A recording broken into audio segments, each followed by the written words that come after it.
welcome back to the Echoes of Europe. Tonight we're breaking down the first legs of the playoffs, big scorelines, statement performances, and one of the coldest atmospheres of potential games in Europe. Although we're going to be discussing all 8 games, we're going to be giving you a bit of a deep dive into the 4 of what we think are the 4 biggest games of the round. Bodo, Glimt, Inter, Galatasaray, Juve, Club Brugge against Atlético Madrid, and Qarabag against Newcastle. And then, we're also going to be touching on our Culture Corner, which this week is going to be the Aspmyra Stadion, in which by the end of the podcast, we're going to learn how to pronounce it. Hopefully. Let's go. So, let's crack on. So the first game we're going to start with is Galatasaray Juve. Galatasaray 5, Juventus 2. Great game. Early kickoff as well, obviously I was going to say in this country, but I guess in every country because it would have kicked off before any other game across the whole of Europe anyway. So that was a real, great kickoff to this playoffs. Going into it, I thought over the 2 legs, obviously it's not over yet. I thought Juventus would win. I think you said the Gala. Yeah, I thought their speed would be troublesome for Juventus' defence, which proved the case. Yeah, Juventus were defensively awful. It just went from bad to worse really for them, and Galatasaray were just absolutely running ragged. Yeah, I think it's very rare for an Italian side to concede 5 goals, let alone. It's the first time, I think, in a knockout.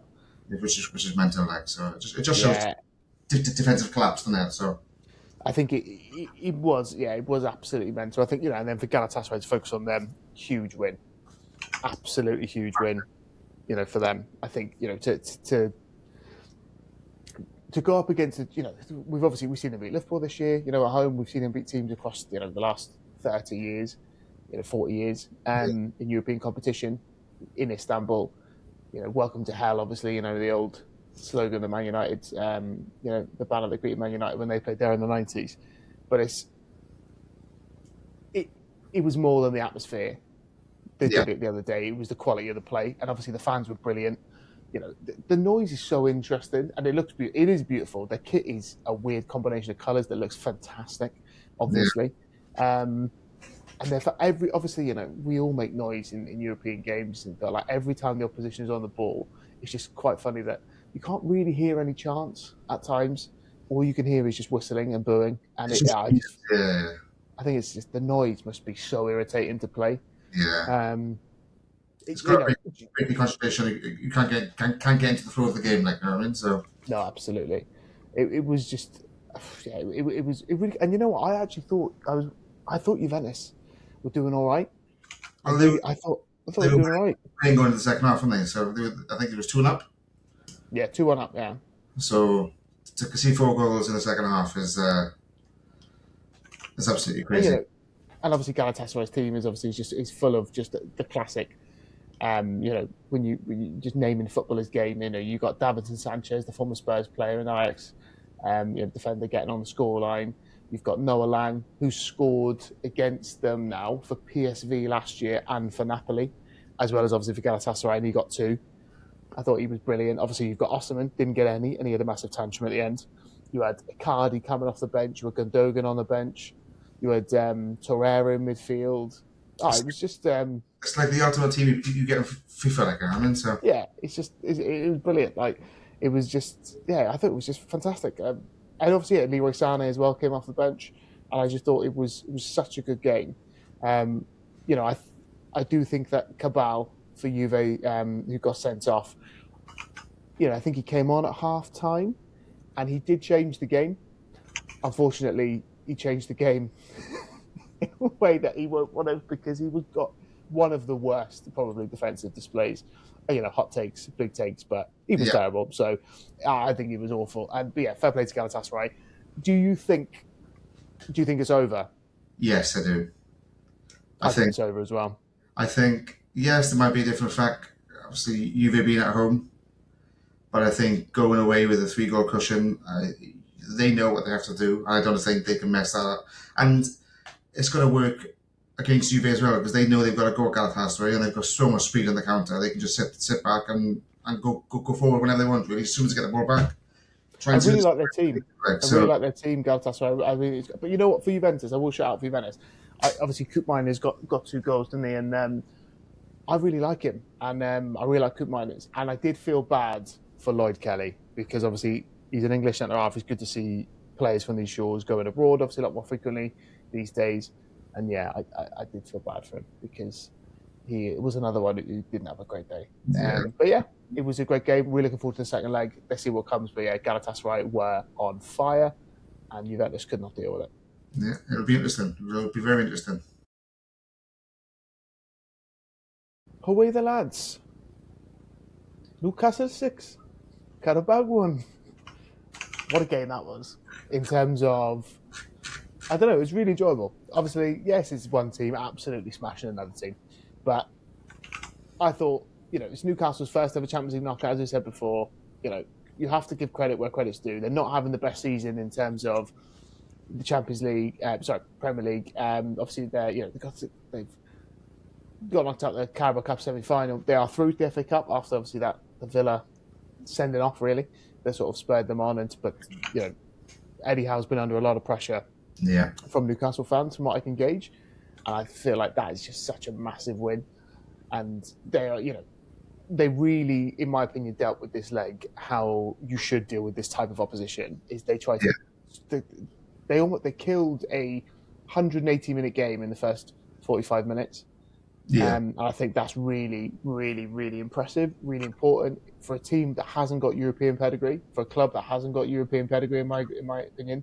They dealt with that like a team with European pedigree, with experience, and I think it shows the benefit of the project that they've got going on in terms of Eddie Howe and the players that they've been bought. A lot of them have been there now for at least 4 years. Yeah. One in particular, obviously, that was signed, I believe, in January 2022. Could have been 23. Andy Gordon. Really, 23. Andy Gordon. 4 goals. Yes, there were 2 pens, but he also played almost like a false 9. Yeah. As well, with Voltemada in behind, Barnes on the wing, and Elanga on the other wing. And I thought it was really, really, really impressive. I think different when he rounded the keepers, but Scott will know, but obviously listeners, I love Anthony Gordon. Yeah. I think he's fantastic. He might be a blue nose, but really he's a red. And I believe one day he will play for Liverpool. I hope he will. Sorry, Newcastle fans. But at the same time, regardless of that, from an England perspective, I really want him to play because I love his pace. I think he gets a little bit too much stick at times for the lack of goals that he scored this season in the Premier League. I think when you look at the numbers he's getting in Europe, there's a player there, and he scored. He scored what, 10 Champions League goals now? I think this season. I think it is. He's had a very impressive Champions League season this season, Yeah, and he's doing really well. He scored as many Champions League goals now as Eden Hazard. So, I did, which nothing to be sniffed at. And I think he was brilliant. I think Newcastle needed him to be that driving force for them, and he really was. I thought it was a really good performance. What are your thoughts, mate?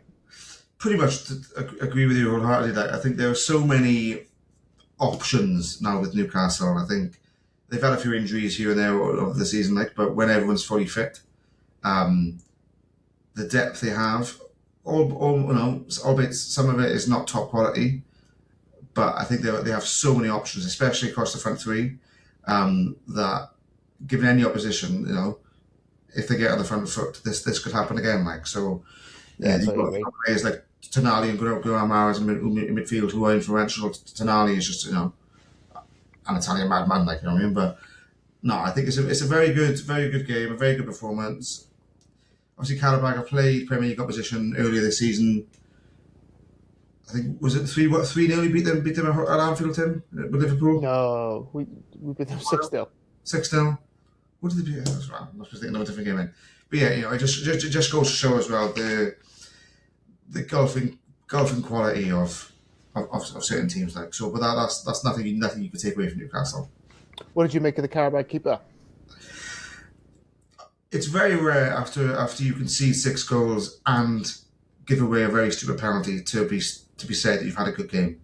I think without him, it could have been probably a record Champions League win, not just for Newcastle but for the Champions League. Because it's 5-0 at half time, was it? 5-0 at half time. I think Gordon scored 3 of them. You know what I mean? So yeah. Although he'll be devastated, and on the face of it, you think he's had a bad game, and he has had a bad game in reality. Like, he scored 4 in the first half, Gordon, by the way, just for the record. He scored 4. Actually, he scored 3 on him, but yeah, I think it could have been so much more if anyone else was in between the posts that night. So interesting. I think just as before we wrap up, I think Qarabag deserve a lot of credit for getting to this stage. They obviously they pick themselves up, gave a really good account of themselves. So yeah, I think they do deserve credit. Obviously. Moving on, do you think the tie's done, Tim, or do you think there's a chance Qarabag can come back? No, I don't think Qarabag. I'll happily go on record and say I don't think Qarabag have got a chance now, unless Kieran decides to have a scrap with Anthony Gordon again over wanting his mate Nick Voltemade to take a pen. That was interesting. I get it. I do get it to a point, but at the same time, penalty takers, and also Voltemade scored on the weekend. He literally scored 4 days before this game. He scored against Aston Villa in the FA Cup. Yeah. It's not as if he's struggling with goals, like so. Yes, he hasn't scored loads of goals recently, but he literally scored 3 days before. Yeah. It's all right, Kieran. Leave it out. It was quite a strange spat, but it was a bit weird. I'm definitely team Gordon on that one. 100%. Forever. And go from there. Just before we sign off, if Newcastle win, they could be playing either Chelsea or Barcelona. That's their path. So we've seen Newcastle-Barcelona, of course, already this season, and we've already seen Newcastle-Chelsea because it's in the Premier League. But I think that's going to be a great game either way. I think Newcastle-Chelsea or Newcastle-Barca. I'd obviously Newcastle-Barca was a bit more exciting because you don't see it all the time, although we literally saw it a couple months ago. And Anthony Gordon scored that one as well. But Marcus Rashford scored those 2 absolute belting goals. Yes. That'll be really, really interesting. Of course, all Qarabag could play them. I mean, no, but they'll be... No, they won't be. No. Qarabag will not be playing them. But Newcastle will be. So, that'll be really cool. So next up was Club Brugge 3, Atlético Madrid 3. Brilliant game, in terms of twists and turns. The winner, of course, will play either Spurs or Liverpool alongside the Galatasaray Juventus game, which is obviously interesting to me and interesting to Spurs fans. Atletico are mad at the moment. I think they've won like 2 in their last 6, but that includes like a 4-0 win against Barca in the Copa del Rey. They're such an up-and-down team this year. They are really, in my opinion, quite uncharacteristically Simeone because they are leaking goals, but they're also scoring like quite a lot. But it's not the tight Simeone, and they're 2-0 up. Alvarez, top player, one of my favourite strikers in Europe, to be honest. There's some obviously ahead. Lookman, another Everton player, a former Everton player, scoring in the Champions League. Great to see. He says with grade 3. And then it was intense. The pen as well. The pen that they got, the handball. Yeah. What was he doing? No, he's trying to catch the ball. Yeah. It was weird. And Simon Mignolet as well in goal. He's great at saving pens. Yeah. Not that one. I think when you stand still, though, you always have a chance of looking stupid. So, mate, he was basically sat in the left-hand corner. Yeah. Like he was just. I don't know what he was doing, but obviously stood still. But god, he's great at saving pens as well. He's got a really good record. He was once. He still is, mate. Just not in that game. Obviously, then Club Brugge obviously did really well to come back, kept going. Yeah. None of the, nothing was ridiculous high quality in terms of finishes in this game. Really attritional. And then, but Atletico took the lead again, firing on goal. And then Club Brugge finished it off with Tuzales. or however you say your name. Apologies if that is wrong. Soles. But yeah, really, really interesting game. Really tightly poised for the second leg. Yeah. Who's your money on? How do you see the that? Wonder. Based on obviously what you just said about Atletico being and like Simeone, I can't predict it. I cannot predict it. I think a mad team. It could either go, like you just mentioned, they could either beat Bruges 4-0 or it could be another 3-3 and it go to penalties. You just don't know at the minute with this team. Like, so I think it will be interesting. It will be fun to watch because that game was fun to watch. It had a bit of everything. Yeah. But it will be interesting to see how he sets up, knowing that he has to win at home. Whether will he make it the Simeone of old and snatch a 1-0 win, or whether it'll go the opposite way. What do you think? Having seen Atletico Madrid live this year, it was 3-2, and obviously we beat them in the last minute, but we absolutely battered them. 3-2 completely flattered them, and that chancer Llorente scoring at Anfield again. The man is. He only scores there. I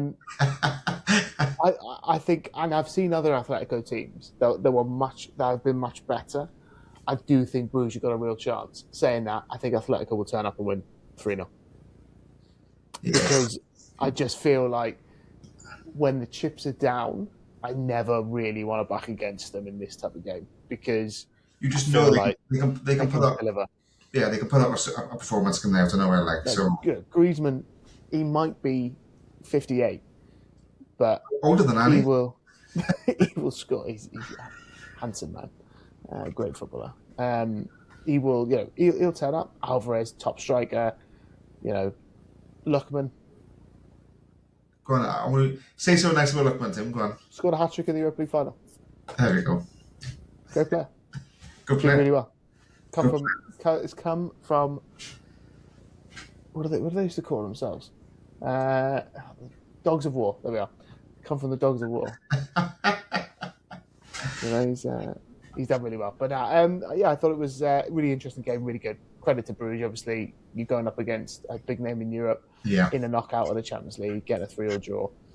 Fair play to him. Let's wrap up some of the rest of the game. So we had Monaco 2, PSG 3. I thought Monaco were going really, really strong.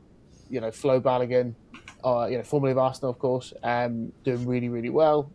Yeah. I think 2 really good strikers finishes. And then Golovin. PSG had pulled 2 back by that point. Obviously, it was 2-2.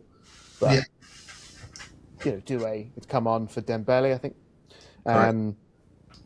And then he obviously gets 2 goals, which is really, really good for him. He can only change the game, I think, so. So he gets 1 goal, then Hakimi scores. Then there's the sending off, stupid sending off from Golovin, and then obviously Doué gets the winner. These two obviously face off quite frequently. I've been to the Stade Louis II. I like Monaco. I like the stadium. It's not intimidating. It's not a hard place to go. It was it even full because they usually don't fill it. Was it full? I think it was probably more full than it usually is for this game. But at the same time, I thought they did well until they didn't. And and I think PSG will probably steamroller them now in the next round. In the next leg. I think it's over leg, so. Yeah, I would agree. Olympiacos 0. Leverkusen, the shirt I am wearing from last season, they're away. My first ever Castor shirt, actually, because obviously they have a horrible reputation, no offence, Castor, for making awful shirts. But I saw Liverpool Leverkusen last year, so I bought this shirt. I didn't wear the shirt at the time, but the white one wasn't on sale like this one was. So thanks, Classic Football Shirts, for that. No, I think it's very good performance. Back to the game. Back to the game, yeah. I think very good performance. I think Schick. I think it was his first Champions League brace, so it was a very, very good performance for him. I think it was an interesting game as well because obviously they played each other early in the Champions League campaign, and it was a 2-0 win the other way to Olympiacos. So I think it was interesting to see how they played against each other. Haven't played against each other before, like so.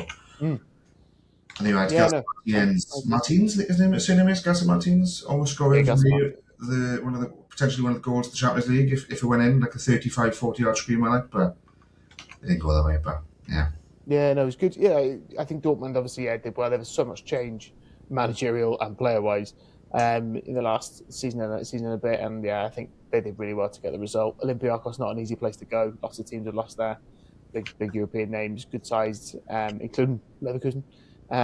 So yeah, I think it was a really good result, and yeah, look forward to the second leg, which I think Leverkusen will win again. Yeah, I agree. I think they're through now. Yeah, I think that's true. And then And I'm obviously moving with on to Leverkusen, of course, sorry, just before will be Leverkusen if they win, of course, and then Dortmund, obviously, as they're currently winning, they would face either Arsenal or Bayern. Obviously, you could. So you're pretty much almost guaranteed at this point. Bayern will be playing a German team. You would say, based on the current first leg results, with Arsenal playing either Dortmund or Leverkusen. I think Arsenal would back themselves, but fixture congestion could catch up with them. But obviously, Arsenal are a really, really good team and really hard to beat. So yeah, I think that could be interesting, but probably a nice tie, I would say, if you're Arsenal or Bayern. I think you're probably quite happy with that draw. Yeah, so there, we'll move on to the next one now. the next one will be Real Madrid, Benfica. Benfica. Benfica, Real Madrid, even the replay of a phenomenal game. Phenomenal game. From The Truman Show, and you know, the game. If we focus just on the game very briefly, I think it was a fantastic goal from Vinny. It was the goal of the round. Yeah, very good goal. Really, really good goal. A player that I don't necessarily think is as maybe good as some people think he is, but I've also seen him score the winner against my team in the Champions League final, so I can't really say much. And he's obviously a really good player. It's just the fume, obviously, from the Ballon d'Or and things like that. Yeah, it was one of them. I think, but obviously, then the game was overshadowed. the By controversy. obviously the incident, and then the comments afterwards from people like Mourinho, which aren't really helpful to sort of eradicating that from society, let alone football. And yeah, it's going to be a very interesting second leg, Yeah, because yeah, that was not a fun game like the one before. Obviously, it got quite nasty. The crowd got quite nasty. There were some really weird, ludicrous things being said at the end about Eusebio, people like that. And I think, yeah, it's a real shame, really, that it got overruled like that. So yeah, but really interesting second leg. I suspect Real Madrid will win. Do you think Real Madrid will win the second leg, mate?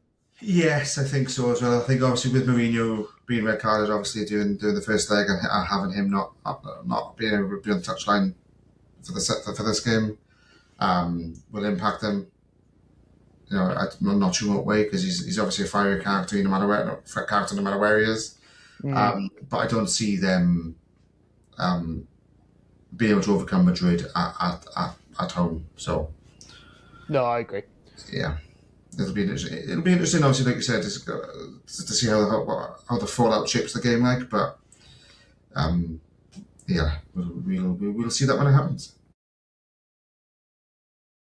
Welcome back to what is now called our Culture Corner. This week's topic of discussion is Bodo Glimt Stadium, which is called Aspmyra Stadion.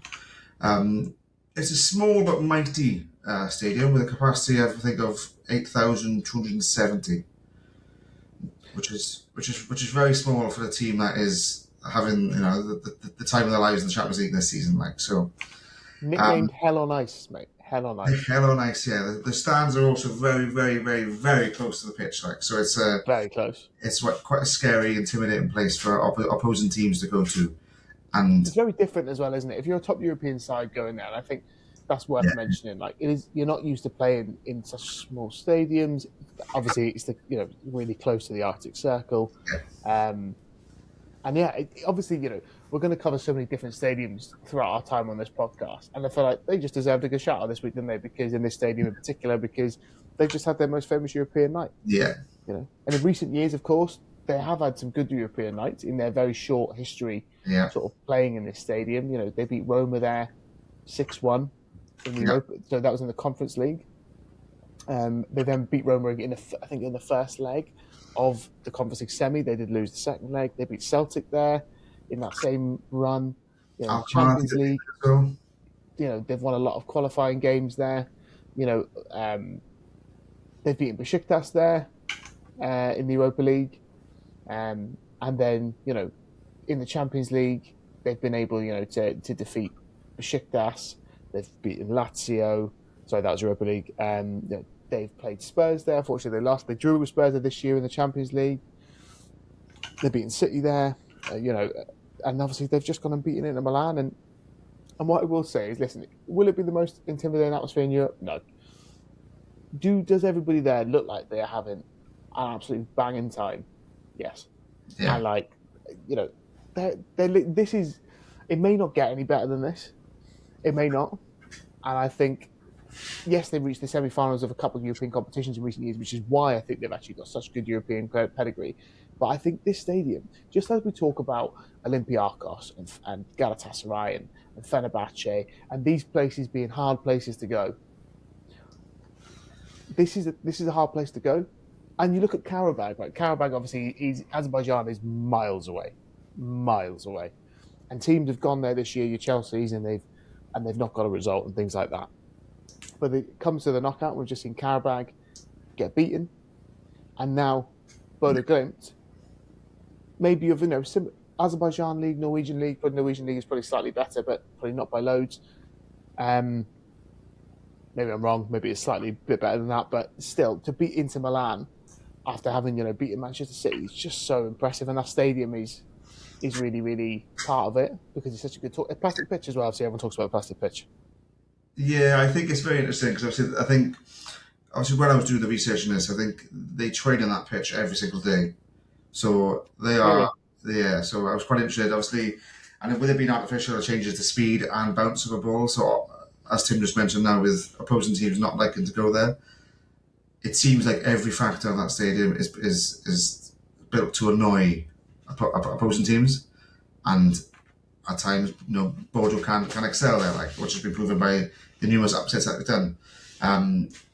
So yeah, I think although the atmosphere might not be as bouncing or intimidating as other stadiums, I think the environment is intimidating. So yeah, I agree. And another one to the list, mate. Another one we'll add to the list that we'll have to visit one day. We'll have to pop to Norway.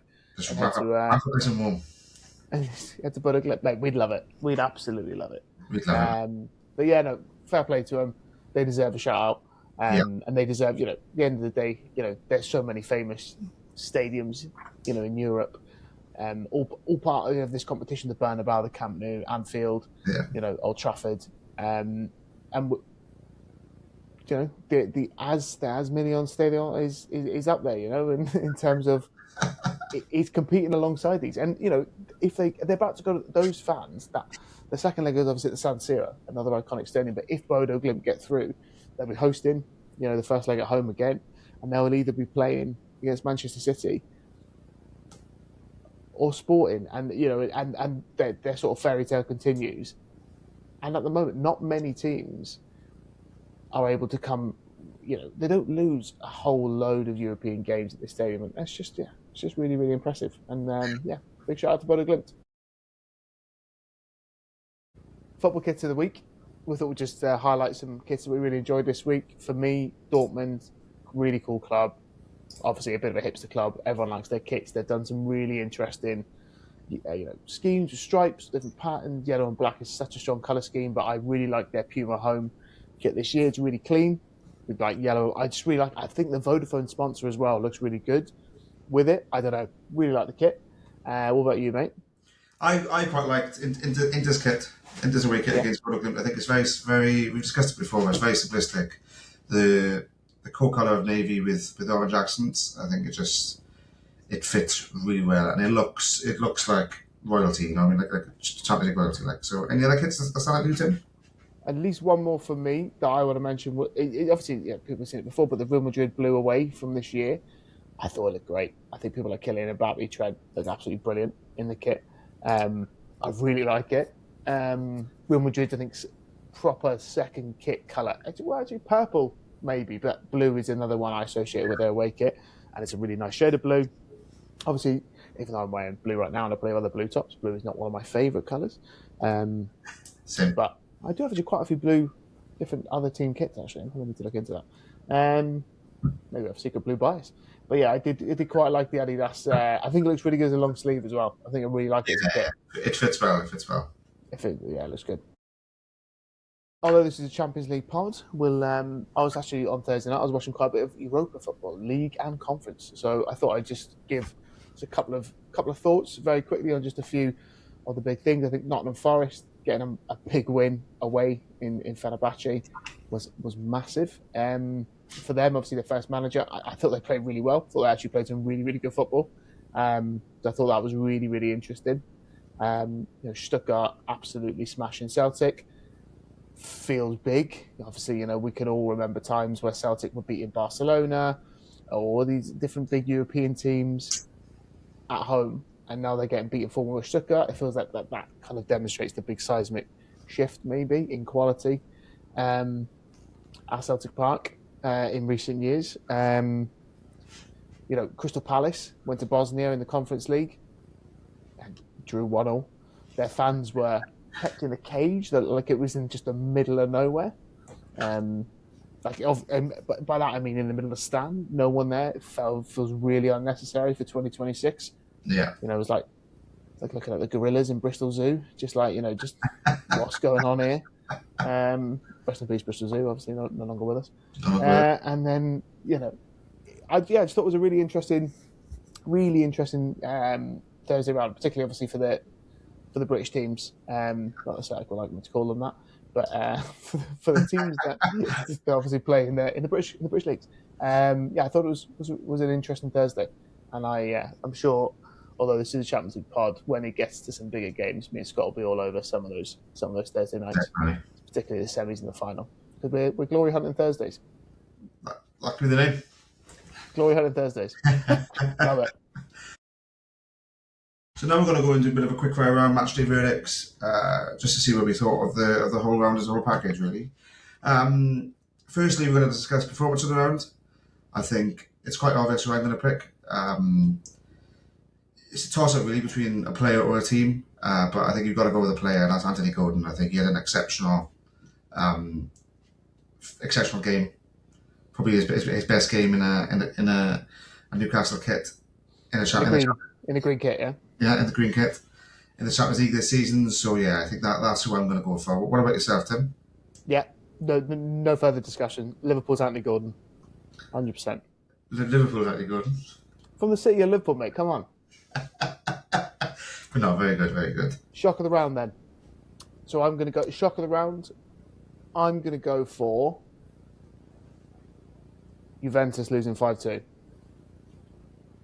I know that might not be the biggest shock, but I'm going to go for that because they're an Italian team. They don't often get beat 5-2.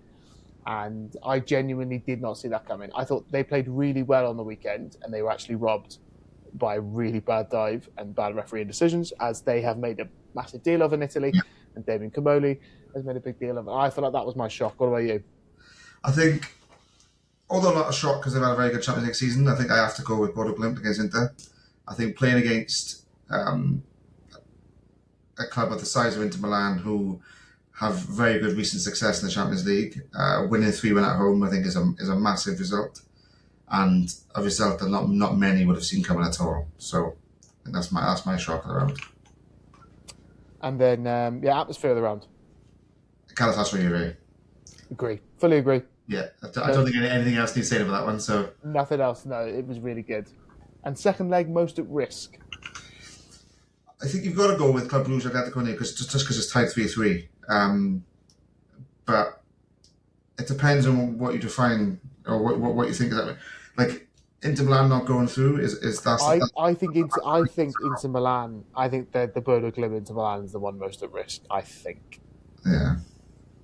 But yeah, it'll be really good rounds. And yeah, next week we're going to see who obviously finishes the job, see who's going to end up playing the big boys, of Spurs and Sporting Lisbon, in the top 8.